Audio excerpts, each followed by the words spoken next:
It's going down. Industry Stories. B.Woods hanging out with you, and of course, the grind is real out here in LA, and everybody has like a different just kind of take on what it takes to make it in LA. Whether you're doing like the radio grind, whether you're acting, and everybody's story is just a little bit different. I think it's dope because everybody has their like expectations of what it's going to take to be, to get to pop in Cali, and especially Los Angeles specifically, because you do hear the pros, you do hear the cons, you do hear like, all right, I had to do A, B, and C just to make it. And I think right now LA is in a space to where you can grind out and you can make things happen. The most unique stories are definitely like actors that come to Los Angeles, because the first thing you think about when you think about LA is acting, right? You think about the film, you think about people coming from every part of America to just kind of come out here and get that Oscar. And you hear the grind and you hear the overall, the ending stories like with the big names. But what's the real? What's that process actually like? And what's that grind actually like before you make it to like the tip top? And that's why I brought my boy Bryce on to talk about that hustle and talk about that grind. What's going on, family? What's up, brother? Good to be here, my man. Good to be here. Absolutely. And so tell me a little bit about your story, where you're from, and what brought you to LA to pursue acting. Okay, cool. Yeah, so I'm from Ohio originally. I got into acting a long time ago, but so I was always something that I knew I was coming to Los Angeles, but even that was a grind before the grind of actually being out here, So I decided to move out here in January.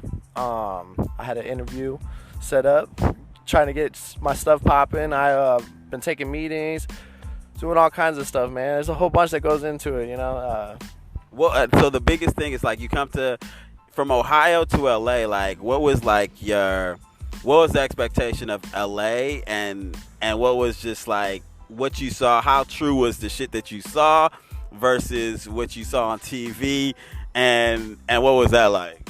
Right, man. I mean, that it's gonna be busy and craziness when you get here, but I mean that turned out to a whole different scale when I actually got out here. Like it's a lot more crazier than you'd expect, but it's nice to see a bunch of people all on their grind doing the same thing, man. It's also inspirational at the same time, just to be around that craziness too. Absolutely. So like when you got out here, like, did you have $1 million?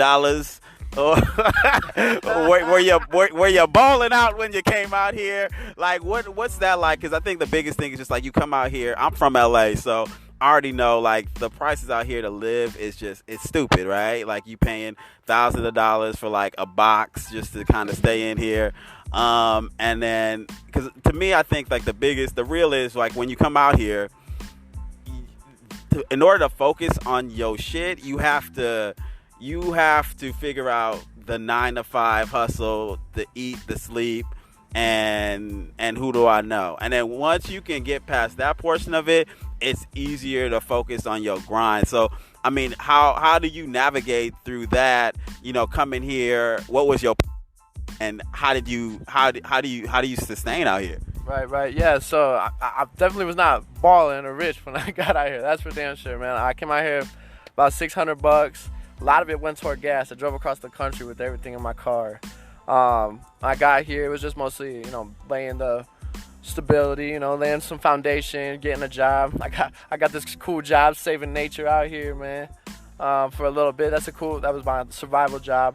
But I mean, man, it's just a hustle. Everything's crazy expensive. I come from Ohio where, I was paying $550 for a 2-bedroom apartment. You got a 2-bedroom apartment here, you're paying over 3 G's, guarantee. Like, especially depends on where you're at, because it gets even more, Right. It's like it's crazy to even hear that. Like 500 is just like that's a night out here, And so I would say like for you, I think like just kind of knowing your story a little bit, I think the biggest thing that you do, I think really well, is the opportunities that you come up on, just networking and talking to people and kind of navigating to know, like, how do you kind of distinguish, like, especially out here, everybody out here is doing something, right? So everybody here is a producer, an actor.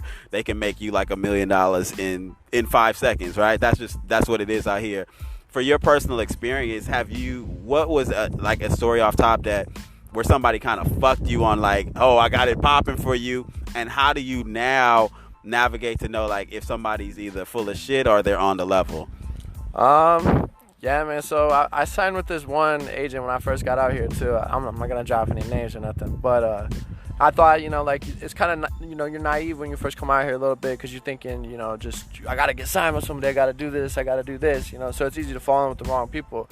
But I mean, like, networking wise, man, I've met all kinds of people out here, and I feel like you just, you give respect to everybody until it's, felt the other way, and that respect's not there anymore. But you never know who's who, man. Like, I've had conversations with people that are millionaires out here. I've had conversations with people that are struggling. It's all kinds of life out here, man. Yeah, that's the biggest thing, is just being able to, I would say, just having a social personality, because you never know who's who, right? The person that looks kind of that's the thing about LA. Like, the person that look raggedy can be holding the bag, and the person that looks like they holding the bag could be like, don't be broke as hell. Yep. Or it could be like the person that look raggedy is really raggedy as fuck, and they don't got any money, and they've wasted your time, and you giving them like the benefit of the doubt.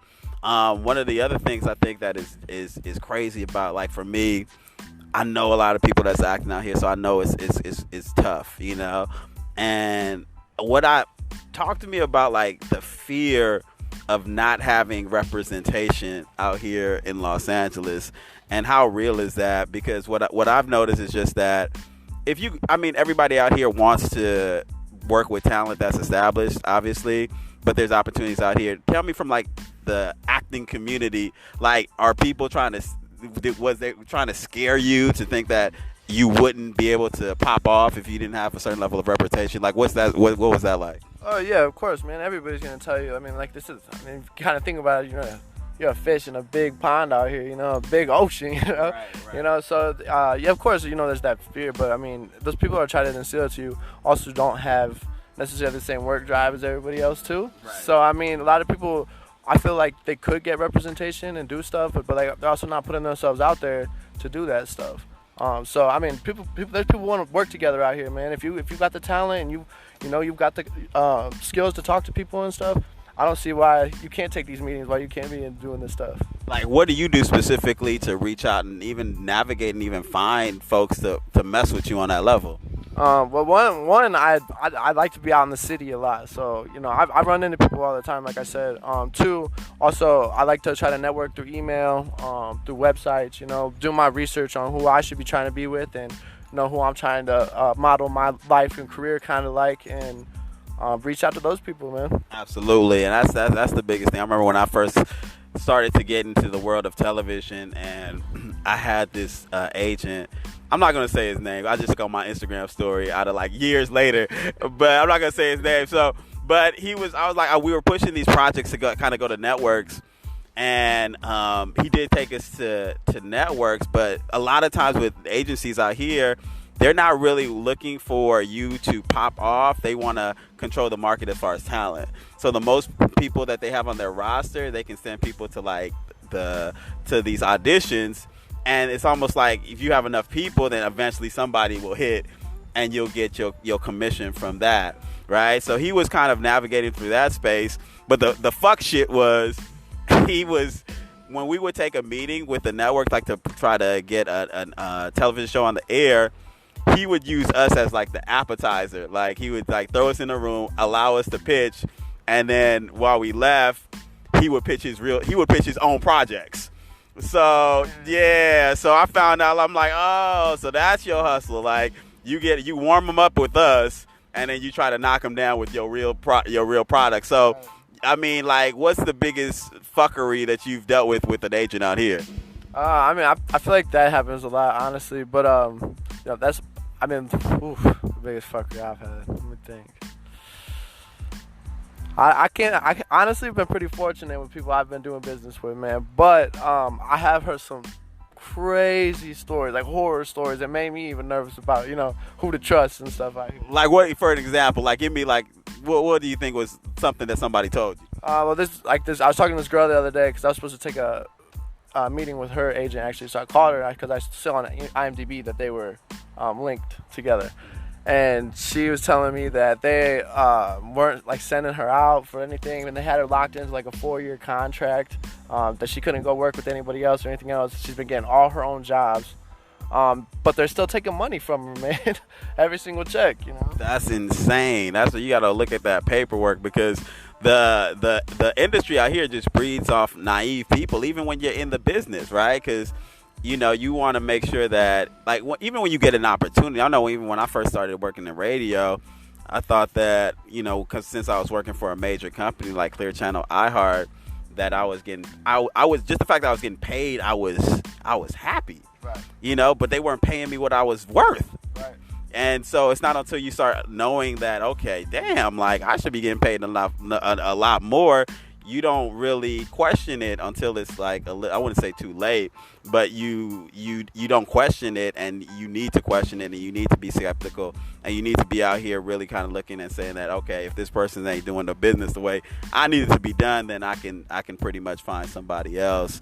I mean, so that's kind of what I noticed out here, but I noticed that it's important that you, like you said, you use other outlets so that you can find people that's gonna like really fuck with you. What's like your right now? What are you working on, and what's like your ultimate goal with the acting, being out here in LA? So right now I just got myself set up with some good representation that I feel like is gonna last me, with a good team, and then but also I've just been working on my craft, man. I feel like that's the number one thing you need to do is make sure that when you go on your auditions or when you are doing your stuff, that you can bring your A game every single time and actually be the best actor that you could be. So that's mostly what I've been focusing on these days, just really trying to learn my craft the best I can, because you can never learn too much. I heard this story about this girl the other day, and she saw Meryl Streep in her class, man.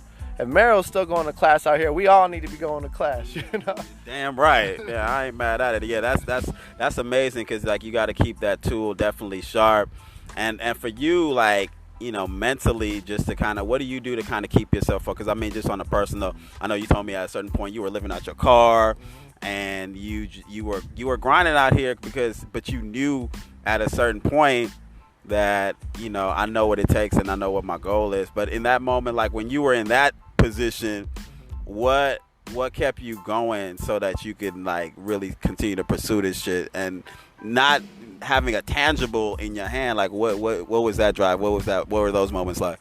It's just like, man, it was when I realized this is exactly what I want to do with my life, man. You gotta make yourself happy out here. You gotta do what is gonna make you happy out here. It's not just gonna come to you. So I mean, if you gotta go through some rainy days to get some sunny weather, man, I'm okay with that. That's mostly what it was for me, man. I just know that this is what I want to be here doing. I'm a lot, even with, when I had to sleep in my car and stuff, I know I was waking up a lot more fortunate than other people out here in LA. So, I mean, I'm knowing that I'm out here on a better path, and I actually got something in my mind that I do see. It doesn't have to be feasible because it's feasible up here, Absolutely. That's dope. And I think that's important too, because when you're in those situations, it's hard to just, like, everybody out here is flossing. It's just like, damn. Bentley, Lambo. I'm in my car. Shit, So yeah, it's really mental out here. It's mental. It's marketing. It's branding, and that's what it takes to make it pop, man. So like, grateful, man. Absolutely. So what's the ultimate for you? Like what's in the next like year, next few months? Like what if you could wave a magic wand and see Bryce's career? What are we looking at?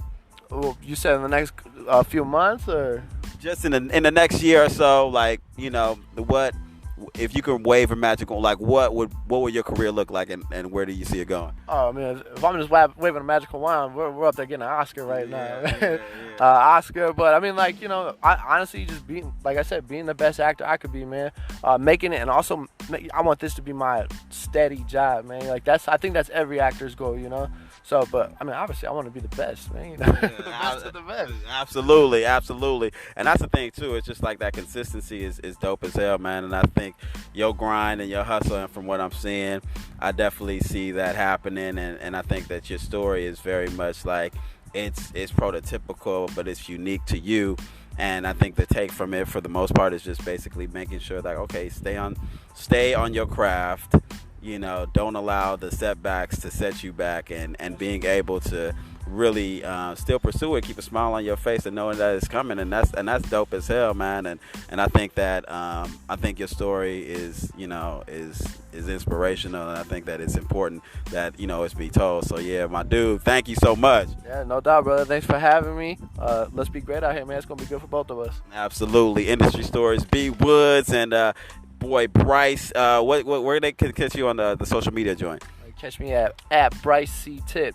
Bryce CTIPP. That's me, man. Yeah, he ain't doing porno. It's just a fucking weird Instagram name with tip on the motherfucker. Industry stories, holla back.